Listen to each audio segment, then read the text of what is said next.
And we're live. I'm alive. Woo-hoo. Praise him. This is quick. Hope y'all doing good. Where I am, it's a rainy Saturday afternoon. And all I really feel like doing is laying up in my bed, curling up with a good book or looking at television or having a glass of wine. But I had to do some work this morning, this afternoon. And so I thought, well, since I'm already, kind of up and into it, I thought I would just jump on here and give you some quick tips on how to stick with your budget. Because oftentimes people know that budgeting works, they believe it. I know that eating healthy works, I believe it. I know that dieting works, but it has to be a lifestyle change. But I'm just not quite there yet. And I guess I needed some more tips. So I can definitely understand if you're not quite there with the budgeting. First of all, budgeting is not about deprivation, it's your plan. Think of it as your goal plan, your yes plan.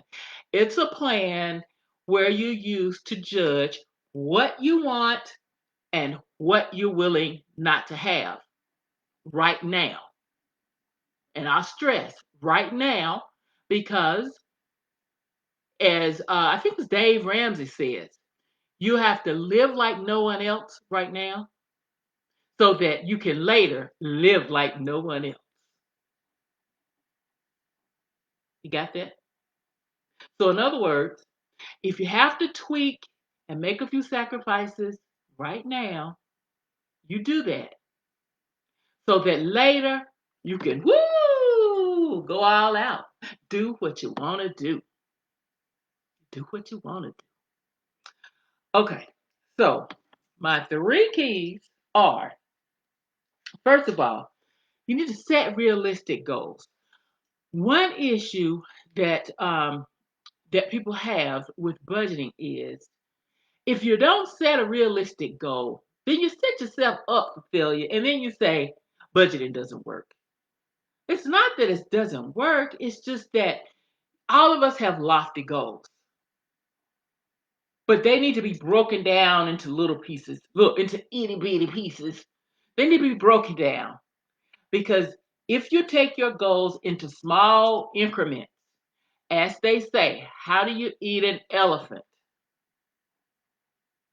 One piece at a time, one bite at a time. So that's the way you're going to do your goals, one step at a time. Therefore, if you're budgeting and you will say that you have a goal and in but look for math simplicity's sake, in 12 months you would like to have $1,200. So that's $100 a month. But if you've looked at your money and you know how much you bring home, and you realize that means I have to save $100 a month. I can't save $100 a month.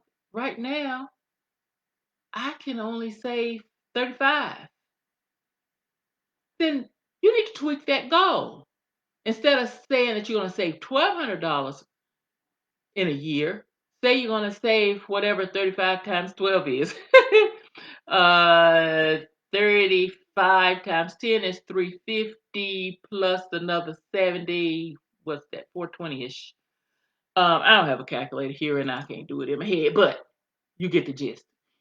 You should make your goal fit your ability because you're setting yourself up to fail if you have a lofty goal. Yes, you can save the $1,200. It's just going to take a little longer, and that's okay. So make your goals fit your ability. That's the first thing. Second, minimize those credit card uses.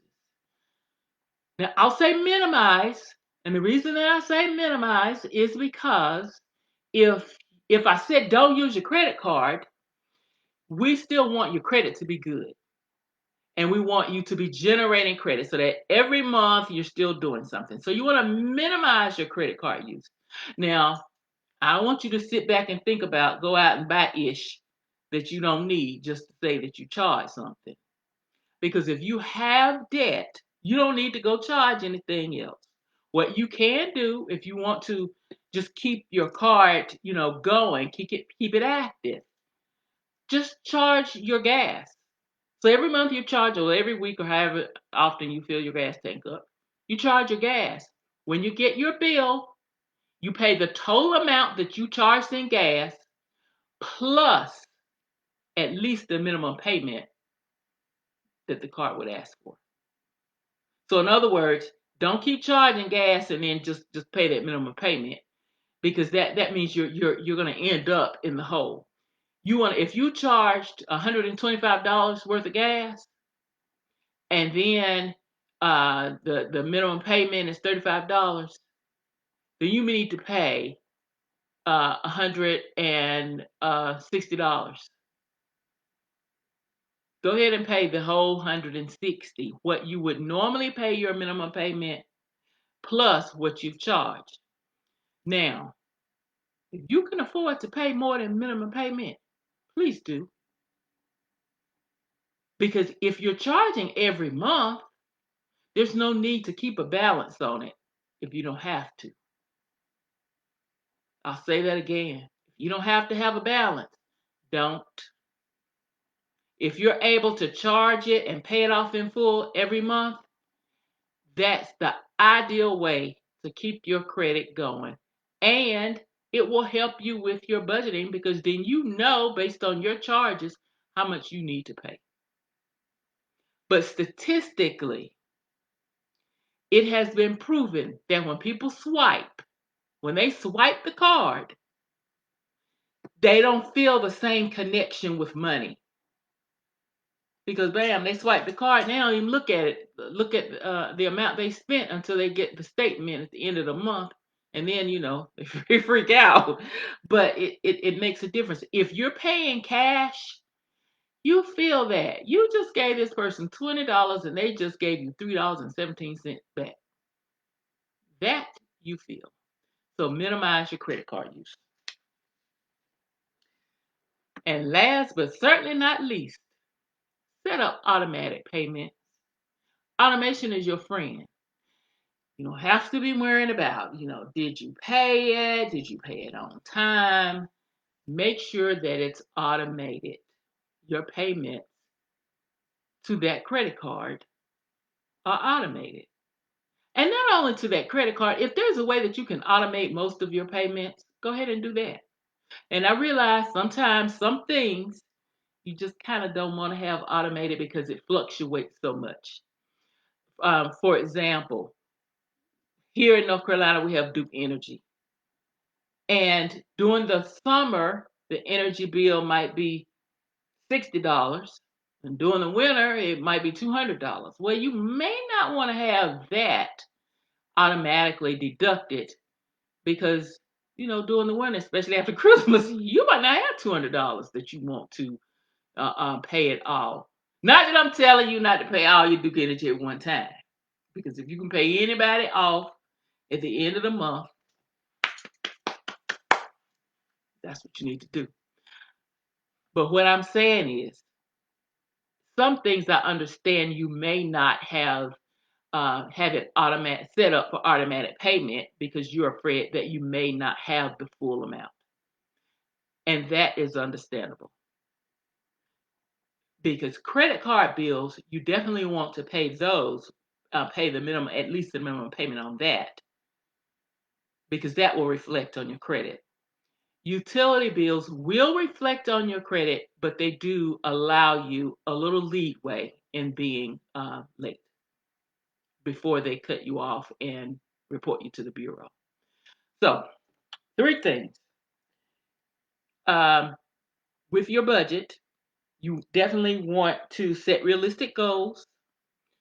Um, And let me throw this in. Side note. When you're doing your budget, you can do it by hand, pen and paper.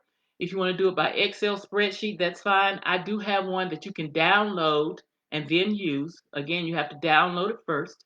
It's bit.ly backslash download budget. bit.ly backslash download budget. Or you can use an app like Mint or YNAB or EveryDollar. Whatever works for you, that's what you can use. But you want to be sure that you set realistic goals, you minimize the credit card usage, and that you set up automated payments. Okay, let's see. I'm going to go. I streamed this into the group. And let me tell you, if you are not familiar with my Facebook group, which is Faith Elevation and Financial Prosperity, I welcome you to join. It's a group of primarily ladies, although we accept the men's as well. But it's a group where we talk about finances. You're free to ask questions, answer questions. We have live video that I or the administrators will do. And so I did stream it live in the group and as well as on my personal business page. So that's why I'm checking. Okay, don't see that I have any questions, but as always, if you have any questions, post it in the comment section and I will happily answer them. Okay, that's it. Bye bye now.